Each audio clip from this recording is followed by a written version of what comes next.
আসসালামু আলাইকুম viewers, welcome back to my channel Prince Khan review.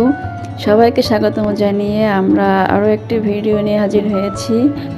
আমরা খুলনা যে সরাসরি আমার বড় ভাইয়ের বাসায় গিয়ে উঠেছিলাম। তো সেখানে গিয়ে খুব ভোরবেলা পৌঁছেছিলাম। তো যাই হোক, বড় সড়ো আকারে ঘুম টুম দিয়ে দুপুরবেলায় এখন খাওয়ার টাইম হয়ে গেছে। ভাবি সব কিছু রান্না করে রেডি করে টেবিলে সাজিয়ে রেখেছে, এখন আমরা খাবো। আর এইদিকে স্যার তো ঘুমই শেষ হচ্ছে না, সে কম্বল মুড়ি দিয়ে ঘুমিয়েই আছে, এতবার ডাকছে তারপরেও ওঠে না। যাই হোক, আমার খাওয়া দাওয়া শেষ করেছি। এখন আমার ছেলে পথ চেয়ে আছে কখন সে বাহিরে যাবে, কখন সে র্যাকেট কিনবে। মানে ঢাকা থেকেই বলা হয়েছিল ও খুলনাতে যেয়ে ওর নাইম ভাইয়া ওকে র্যাকেট আর বল কিনে দেবে। সেই অপেক্ষায় সময় গুনছে কখন সেই সময়টা আসবে। তো বারবার ফোন দিয়েছে যাওয়ার জন্য, তো আমরা বলেছি বিকালে আসতেছি, আর ও এদিকে ব্যস্ত হয়ে গেছে। তো যাই হোক, আমরা সন্ধ্যার পরে বের হয়েছি। তো মোটামুটি ভালোই ভিড় ছিল দোকানে। তো সরাসরি চলে গেছে নাইমের কাছেই। তো নাইম ওকে র্যাকেট দিয়েছে, আর আমার ছেলে তো অল্পতেই ভীষণ খুশি, একটা কিছু পেলেই ও আর বাকি সব কিছুর কথা ভুলে যায়। তো নাইম দুটা ফেদার বের করেছে, তা ও বলেছে না আমি একটা নেব। তো যাই হোক, একটাই নিয়েছে। আর এদিকে হচ্ছে র্যাকেট বাঁধানো হচ্ছে, যেহেতু এখন শীতকাল, ব্যাডমিন্টন খেলা সব জায়গায় হচ্ছে। তো আর এইখানে মোটামুটি যাবতীয় সব কিছুই পাওয়া যায়।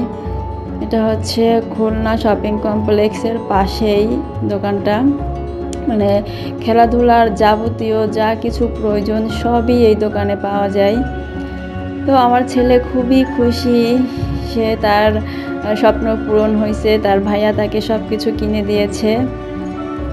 তো র্যাকেটটা হচ্ছে গলায় ঝুলিয়েছে, তো নাইম ওকে কোলে নিবে, যার কারণে র্যাকেটটা খুলে রেখেছে। এখন ওর মনটা খারাপ হয়ে গেছে, ও ভেবেছে যে মনে হয় র্যাকেট কেউ নিয়ে যাচ্ছে। তো যাই হোক, সে আবারও কেনার পর থেকেই সে আর গলা থেকেই ওটা আর খুলছে না। ওর খুব পছন্দের জিনিস, অনেক দিন ধরে কিনবে বলে কেনাই হয় না। আর বাসায় আগে প্লাস্টিকেরটা ছিল, কিন্তু ওটা খেলতে খেলতে ভেঙে ফেলেছে। পরে বলা হয়েছে যে ও খুলনা যেয়ে কিনবে, ভাইয়া কিনে দেবে ওকে সব কিছু। তো অনেক হ্যাপি। তো আপনারা যদি কেউ কিনতে চান তো এই দোকানে চলে আসতে পারেন। খুবই সব কিছুই পাওয়া যায়। তো ওকে বলা হয়েছে বল নেওয়ার জন্য, তো বলের কথা একেবারেই ভুলে গেছে। ও বলছে না আমার শুধু র্যাকেট হলেই চলবে। তারপরও নাইম বারবার বলতেছে ভাইয়া তুমি একটা বল নাও, একটা বল নাও।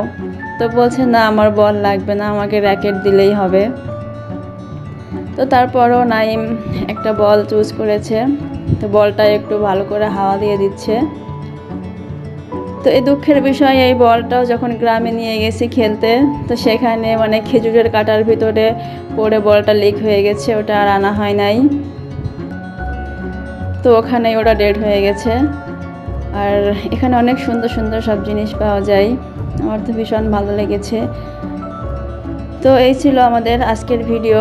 সবাই ভালো থাকবেন, সুস্থ থাকবেন, আমাদের জন্য দোয়া করবেন। ভিডিওটি কেমন হয়েছে কমেন্ট করতে ভুলবেন না। তো আল্লাহ হাফেজ, বাই বাই।